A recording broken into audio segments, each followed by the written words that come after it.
Welcome back. The man of the hour is in the house when it comes to all things tech. It's Grant Hines. Now, here's the thing. On the cusp of 2022, sure, if you have any creative business ideas, the holidays are the time to really mull them over and, flesh them out and try and figure out where you're taking those ideas. And here are some top tips to help businesses out there with the apps that are going to help you see your dreams come to fruition or improve the business that you're currently using or running.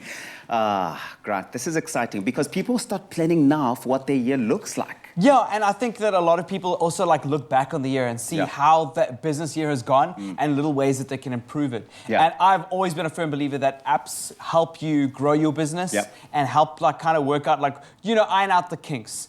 And I've actually thrown together a list of a bunch of apps that I use quite frequently and on the daily. Some of them might be a little bit left field, but I'll explain to you why I think they're important. The first one is one called Monday.com. Okay. So Monday.com is a platform that I use with a bunch of different teams. So if you are starting a business that involves teams across different countries or with different roles and responsibilities, Monday.com is a cool way to manage that process. I like that. The downsides is that it can be a little bit complicated to understand, and also to find your own workflow in it. But if you are give yourself the time and space and dedication to do it, it will work out.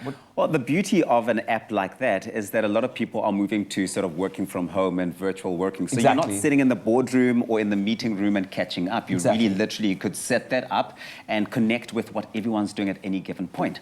That's nice. Second one. So this is probably my favorite one on this list because it's something I found recently and I've been using all the time. It's an app called Notion, and it's a new way of thinking. A lot of competitors are coming out with very similar apps, but it's kind of like a virtual notebook that you have on your desktop and on your phone, where you can set up tasks, you can set up projects. With all the clients that I work with, I actually have little project tabs, and because it's kind of like an open notebook, you can kind of make it whatever you want it to be. And it's free when you're starting out, which is great. So you can actually literally just do it and download it. And because the concept is so cool, here you can do tasks with whiteboard tasks. You push them along. This is a project that needs to move along the process. That's completed. So it helps me get I've got ADD, so it helps me understand where things are at all times.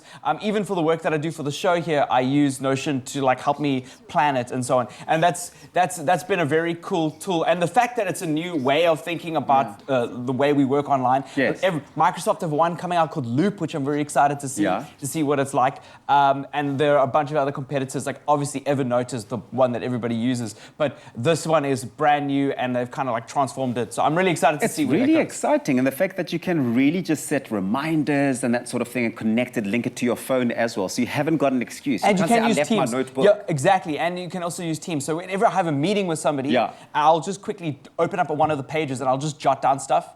I had a meeting yesterday with a client and I'll just jot down stuff on it. And then I can always go back. Oh, that was the meeting notes in my notebook for that thing. Pending which is approval, all of that. Yeah, it's great. Third one. Now, if you're starting a business, one of the first things you need to do is get online after you've got the idea. People got to hear you. So obviously, you get onto social media with Facebook and so on. But Squarespace or Wix helps you build a website where you can, for free, where you can showcase your work. And you don't need to understand how websites are built. There are lots of other alternatives for websites.